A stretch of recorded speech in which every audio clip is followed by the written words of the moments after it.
Good morning and welcome to another exciting episode of Breakfast with Ignite. We are still breakfast time here in Gibraltar. Just about. We're pretty on the ball today, I think. So what we're going to talk about today, exciting day. We're going to talk about STOs, the new hot word in crypto. What does it mean for you? How can you get involved? And how is Ignite going to be involved? So let's just jump right into it, Damon. Yeah. What the hell is an STO? So, well, for starters, an STO is something that everybody's talking about right now. So all the influencers, all the YouTube guys, everyone's talking about them. Okay, so what are they? So I've seen this oversimplified quite a few times. I want to add a little kind of spin to it. So you'll generally see STOs explained as a tokenized form of some underlying asset. Strictly speaking, kind of true. That's one of the forms it can take. An STO is so a securitized token is a token which is linked to either an underlying asset, such as equity in a company, for example. If a company wants to tokenize a pot of equity and issue tokens, which upon some crystallizing event happening gives you ownership of those shares, that is one example. Similarly, a security token could be rights to a revenue stream. So if Chris owned a portfolio of properties, he could decide to tokenize the future revenue stream of that portfolio and sell those tokens. And me as a token holder could earn income from the revenue that property is generating without actually having ownership in the underlying assets. So that's another way that a security token can give me an income stream and be backed by something real and tangible, but not actually give me ownership of the underlying assets, which is why I'm saying the way I see it described is quite oversimplified sometimes. Okay. And the word security, I think a lot of people, don't quite understand even what that word means. Security right? does not equal security. Exactly, right? So when someone says, hey, that is a secured debt, or that is a unsecured debt, or that is a security, what does that mean? It's all very, very confusing, no? So a secured debt would mean that there's like a car behind the loan, right? So you went to the car dealership, you bought your new car, they gave you a loan for the car. That loan is secured by a car. So when you don't pay, the tow truck comes along and takes your car away, right? Exactly. So what's the security? The security is your car. Yeah. So now with a security token, is there some sort of car that I get if the ICO doesn't do what they say they're going to do? So all a security, the word security means that you essentially have a right over something. Okay, so you have a right over an asset. It doesn't necessarily need to be a tangible asset. It could be a right to, as I said, a revenue stream. Yeah. But if you were buying, say an income-bearing security token, and it's great, the company's paying you from their revenue streams for the first year or so. If they're not paying you from clear profits and they're paying you a percentage revenue share, it might be that what they've got left in the pot, they've miscalculated, they can't run their company, and the company shuts down. So then you don't have any rights over. No. So even in the example of your property portfolio.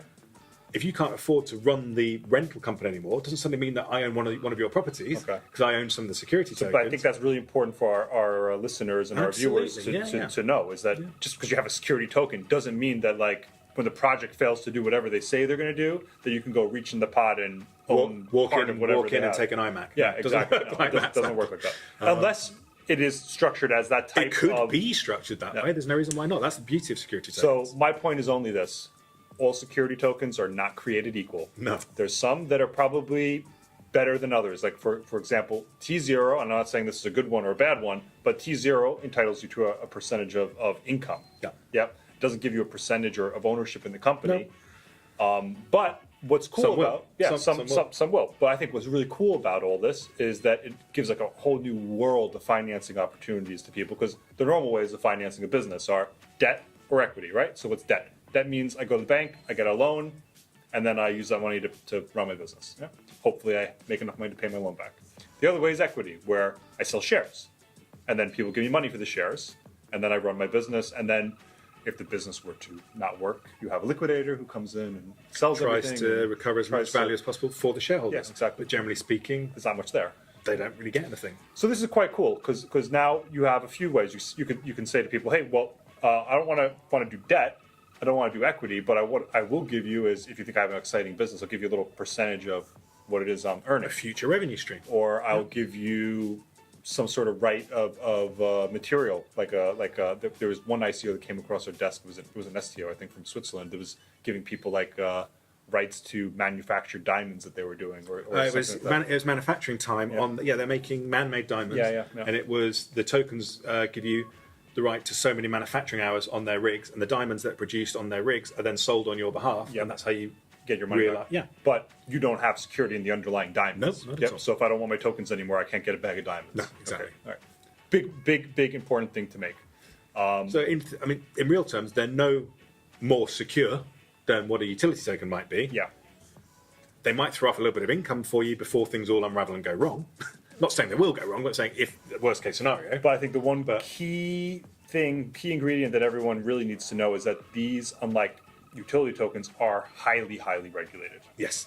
So securities, no matter what country you go to in the world, securities are always regulated. Even if it's a small business selling shares, there might be exemptions that they have, but it's regulated nonetheless. And if you want to participate in some regulated activities like this, you often need to be an accredited investor. It means KYC. Yep. That means you putting a passport photo and Full anti-money laundering checks. Yeah, the whole source bit. of funds check.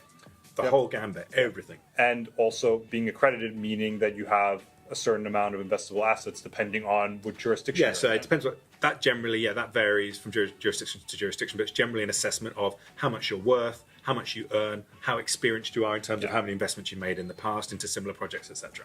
And do you feel that I think that probably there's a lot of people in crypto who won't really meet those requirements? They won't. There's some They people that won't. will, of course, yeah, but not everyone. So the entire industry right now is screaming for STOs, saying how they're going to be, they're going to save my portfolio. I'm going to invest everything to STOs, and we're going to go to the moon again. Guys, Maybe not. Chances are you might not be able to get you won't involved. be able to. So how do we get exposure to these kind of projects then, Chris? Well, Ignite might have a solution for you because we designed Ignite from the beginning to actually cater to all asset classes, not just ICOs, not just existing crypto, but STOs. We knew STOs were coming, and believe it or not, we actually planned for this kind of new wave of offerings. Yeah. So Ignite could be a pretty interesting way for you to get involved into the STO world if you're not accredited or if you just want to get good investment intelligence. But anyway, we're making part 2 to this video. Yeah. So Let's pause that for now. If all you wanted to know about was STOs, there you go. You've heard it.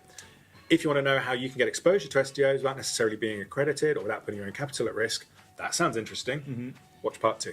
See you shortly. Bye.